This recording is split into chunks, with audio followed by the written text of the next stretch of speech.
Hello and welcome to the Small. I'm Brian Kelly, CEO of the Small Business Association of Michigan. Hi, good afternoon. I'm Sarah Miller, Vice President of Marketing and Strategic Communications. We appreciate you tuning in today.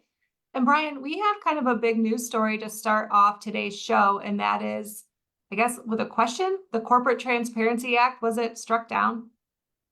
So it was, but there's a lot of there's like a really humongous asterisk to put by that. So what happened was a national association, the National Small Businesses Association, NSBA, of which we are a member. So SBAM is a member of the National Small Business Association. They filed suit back in November of 2022 to challenge the Corporate Transparency Act. Nice sounding name, but what it required it was that individual businesses, LLCs, and corporations and partnerships, that anybody who is a beneficial owner has to register with FinCEN, which is a federal agency that tracks and monitors, investigates, and prosecutes financial crimes. And the reason for this was they were looking for money laundering and anti-terrorism efforts, and it was put in this Corporate Transparency Act. Okay, so there were a lot of questions about invasion of privacy, violations of the First Amendment, the Fourth Amendment, and the Fifth Amendment, and so the NSBA filed suit. And on March 1st, a federal district court struck down the Corporate Transparency Act. But this has created a lot of questions like, okay, they struck it down as being unconstitutional. And it was a pretty blatant decision. I thought I would share with you the Corporate Transparency Act. This is the conclusion of the decision is unconstitutional because it cannot be justified as an exercise of Congress' enumerated powers. This conclusion makes it unnecessary to decide whether the CTA violates the First, Fourth, and Fifth Amendments. So the claim that the National Small Business Association made was this violates Amendment number 1, Amendment number 4, Amendment number 5. And what this court said is we don't have to look at any of that because this falls outside of the enumerated powers that are granted to Congress. They didn't have the authority to do it in the first place. So it struck down a pretty broad terms. But it does not apply across all businesses at this particular point. Eventually, it will either be upheld or overturned, and then it'll apply across the board to everybody. But right now, it only applies to the plaintiffs, and the plaintiffs is defined by FinCEN, the agency that is enforcing this new law. They're considering only dues paying members of the NSBA to be covered by this. So the NSBA, the plaintiff that they represented, and all of their members.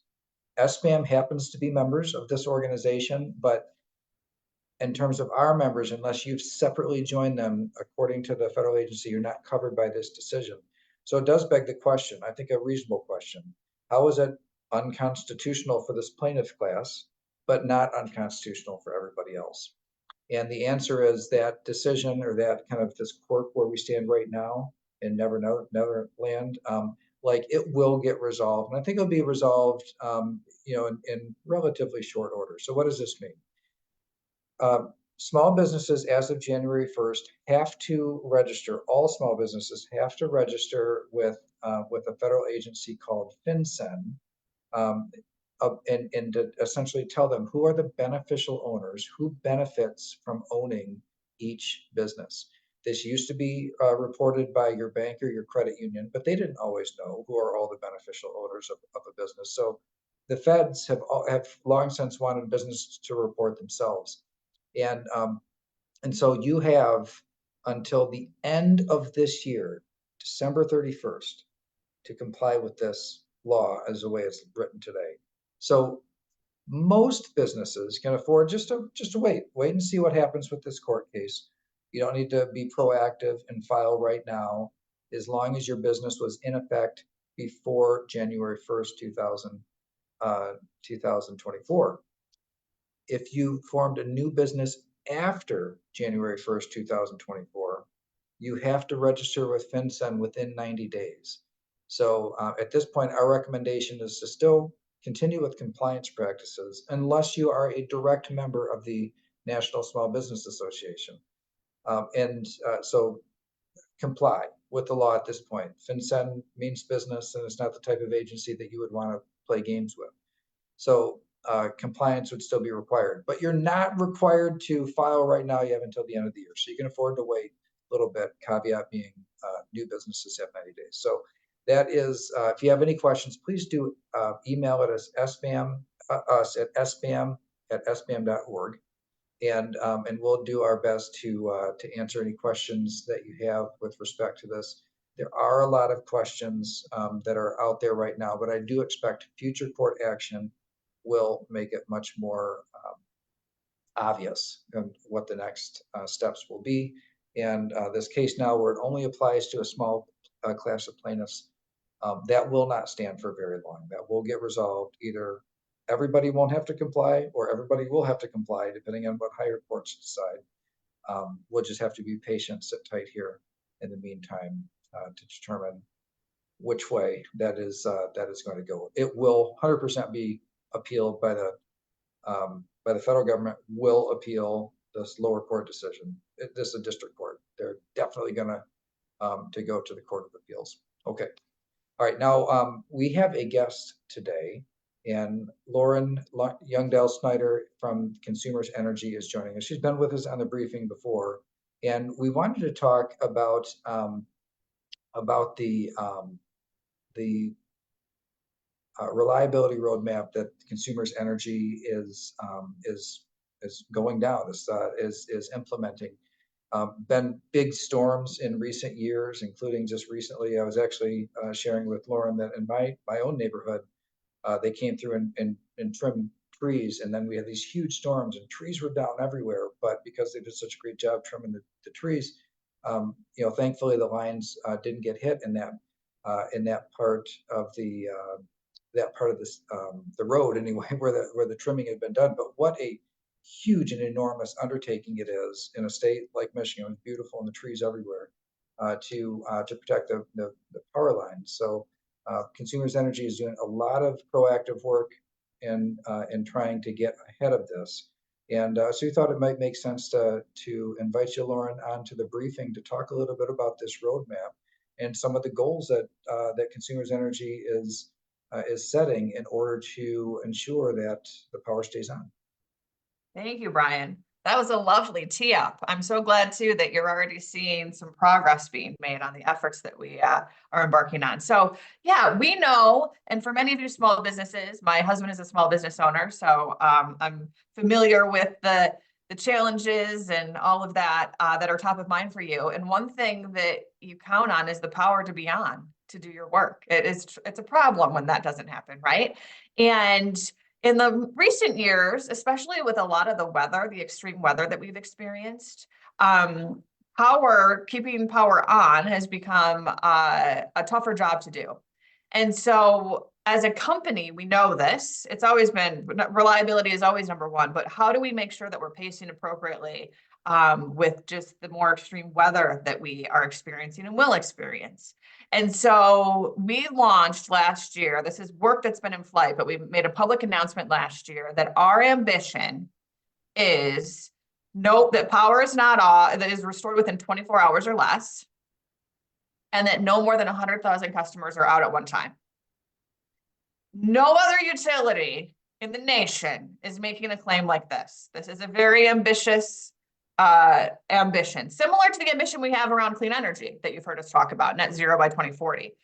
And so I want you all to know about this because we have a noble ambition. We have a plan, a very detailed plan that has been filed with the Michigan Public Service Commission to get us there. And it involves doing more tree trimming. It involves investing in new technology. It involves doing more undergrounding. In fact, the commission on Friday approved a pilot for us to embark on more undergrounding. 10 miles might not seem like a lot, but it's the first step, a great proof point that then will allow us to do thousands of miles going forward. And so undergrounding is going to be a great way for us to help mitigate outages, right? Because a lot of times what happens is trees fall on the power lines the wires drop and then we're back up trying to get those going again. And so wires, putting them underground are going to be a great mitigant to that. So that's a big new and different for us. So, we know we've got work to do. So as you're listening, I'm hoping you're like, we know we've got work to do, but we are deeply committed. It is our number one priority, and we have a very noble ambition and a plan to get there. So Lauren, I wanted to dig in a little bit, like this side, because a lot of people have been to places and you see like, there's some cities and things where they have power lines they're not visible, right? They're presumably Right. buried in those areas. Yes. And I would assume underground lines carry some other challenges. I don't know what it takes to maintain them when they're underground, but intuitively it makes a lot of sense. So you had mentioned a pilot, so maybe about 10 miles of buried lines this year. But did you say that will enable essentially future plans of, did you say thousands of miles? Thousands of miles, yes. The intent is to bury thousands of miles, and this is our first step. We want to make sure we do it right. We want to make sure we understand, we've already done a lot of undergrounding. As you've mentioned, there are communities that have undergrounding. There's neighborhoods that have no undergrounding, but as we explore doing more, knowing that we can show the right return on investment and make sure that things work according to plan. It is difficult if you have undergrounding and the power goes out, it takes a little bit extra effort for our teams to go in and diagnose exactly what went wrong. And so, yes, it typically mitigates power outages, but in terms of diagnosing when it needs to be restored, it's a little bit more of a challenge versus when you can actually see the wire. So, but yes, that's exactly the intent. You're going to start to see us doing more undergrounding. Yeah, well, that sounds exciting, and I think from our standpoint, as when we pulled our members together to do policy development work in energy, the two key areas being being reliability and affordability, and in that order, reliability being just so you can't do anything without power, and then affordability, which it seems like these days a lot of the debates over energy are like how you make the energy or what you make the energy out of. Not really our issue. Make it out of sunshine or natural gas or whatever. That's all good as long as it's reliable and affordable. So yes, the idea that you're really going down that road as a priority, and then at the same time kind of juggling the net zero expectations and setting a very ambitious goal of 2040. In fact, I remember when some legislation came up not too long ago. That was our position was, well, I think consumers already promised net zero by 2040. Like, what more do you want? Like, this I know, right? Yeah, right. Pretty good. Yeah, I really do appreciate you coming on today and sharing this with us. It's big news, and we really do appreciate. Also on the energy efficiency front, the work that we do together on making sure that small business owners take advantage of all the energy efficiency support that consumers provides to its customers. And by the way, if you haven't had your place checked out sometime recently, please do. It's just we've got a person full-time on staff, and all he does is help small businesses figure out if they're taking advantage of all the energy efficiency resources that are available out there. There's no charge for this, just something that we do for small businesses in Michigan, and we can do it because we partner with Consumers Energy in making it happen. Lauren, thanks for joining us today. Thank you so much for having me. All right, yes, thanks, Lauren, and thanks, Brian, for that plug for SBAM Energy Solutions. I'll just mention that is sbam.org/energy if you want to learn more. All right, so Brian, we have a couple of other items to talk about today. The first of which is a new proposal to increase the transfer tax. So tell us more about that. Yeah, this is one that is being floated in the context of what's happening with the budget. And there's efforts like, hey, how do we do more affordable housing and to support development of more housing? And so this concept has been floated. It's not particularly new, but it hasn't been really kind of on the table seriously in a little while. Is an increase in the transfer tax, the real estate transfer tax. So right now, if you sell a property, when you sell a property, there's a tax of 0.75%, 75 basis points. So in a $100,000 transaction, which I know everything's more than 100,000 these days, but like $100,000 piece of property, when it transfers, there's $750 in taxes that goes toward this transfer tax. Goes back to Proposal A in the early 90s. So the proposal would be to increase that 10 basis points to 0.85, so 0.75 to 0.85. So it'd be for every $100,000, an extra $100 in taxes. That and so this would raise estimates show that would raise maybe $50 million a year for affordable housing. Well, there's not legislation yet. It has been introduced. We definitely have some concerns with the idea of making sale and purchase of real estate more expensive. I mean, the goal here is more affordable housing, right? That's the purpose behind create a new revenue stream, put it toward affordable housing support. But in this case, the concern being, I mean, when anybody sold real estate or bought real estate recently, you know that there are so many expenses that you pay. You know, if you borrow money, you pay points on a mortgage and application fees and flood certification and an appraisal and title work, and there's just on top of the transfer tax that you already have to pay. And so these closings can cost thousands of dollars. And so it just to some of the people in the government, it might not seem like, oh, just add another couple $100 to closing, or a house that's $250,000.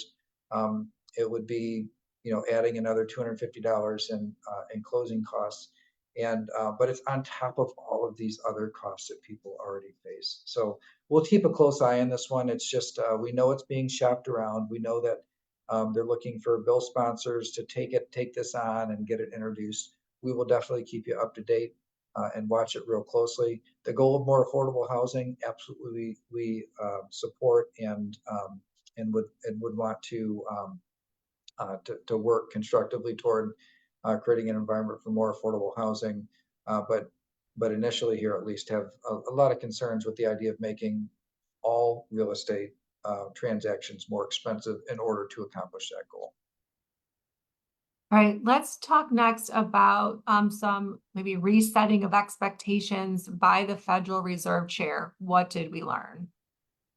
Yeah, the chairman, Jerome Powell, had a press discussion or conference where we did seem to want to further temper expectations for any rate cuts anytime soon. So basically, he's saying still, we've been making progress, heading in the right direction, but the market really was expecting rate cuts early in this year, and he's really tried to push that back. Still thinks that rate cuts will happen in this calendar year, but not to the back half of the year, as opposed to something starting before that. So a couple of the points that I wrote down here: that ongoing progress toward 2% inflation target is just not assured. Like making progress, but not assured that it's going to continue. The risk for jobs, price goals, they're moving into better balance. So again, not where they want to be. Things could still go in the wrong direction, but moving in the right direction at the moment. And then likely will be appropriate to cut rates at some point this year, but not now. And then reiterates the need for more confidence on inflation before cutting. So by saying likely later on, but not to expect it, not to guarantee it, and that they're still really concerned about inflation. Now, why would they still be concerned about inflation? As if you watch our program on Mondays, that we're showing both the jobs market in particular, and then that core inflation when you take out the commodities of food and fuel. You see, it's stayed stubbornly, I'll say high compared to the target rate of 2%.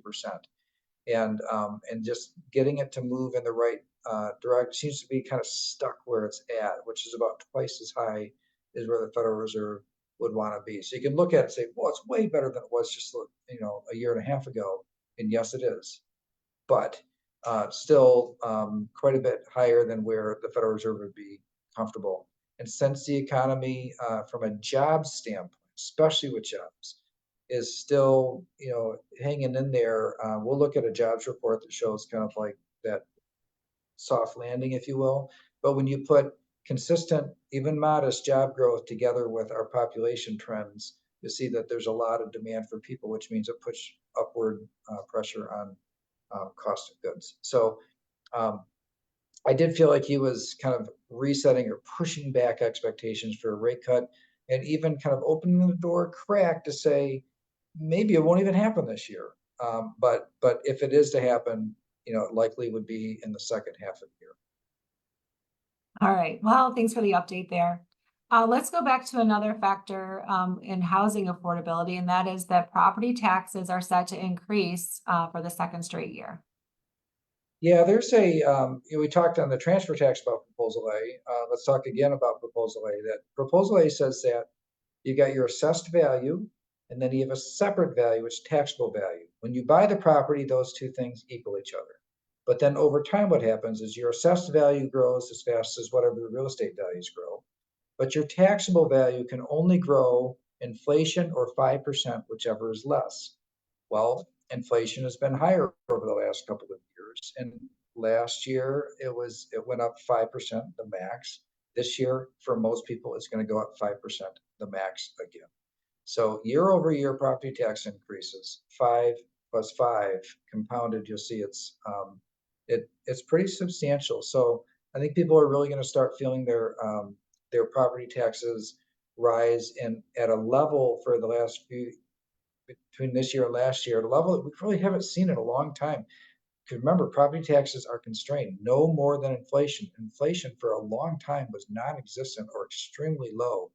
And so the idea that it's hitting the ceiling of 5% 2 years in a row, at least kind of on average statewide, it's just one more of those cost pressures that's gonna hit.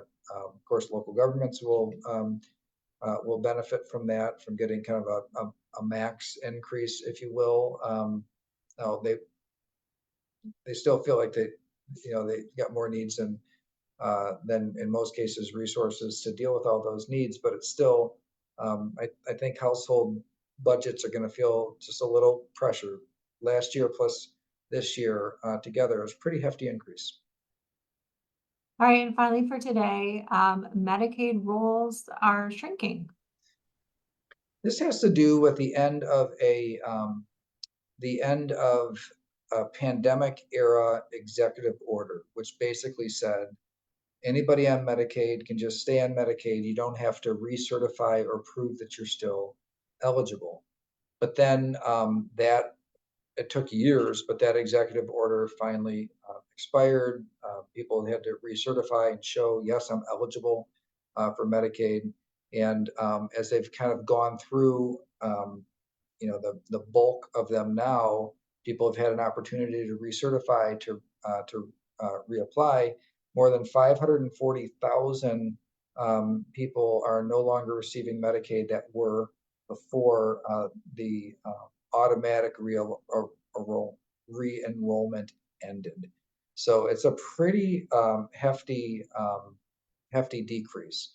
And so month over month, this number actually, as they kind of people go through a whole renewal cycle, there will be more that naturally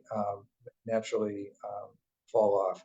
When they first ended this rule, there were some estimates that thought that number would be somewhere around 200,000 that were on the rolls but no longer eligible or ineligible for some reason. And it ended up being 2.5 times that size.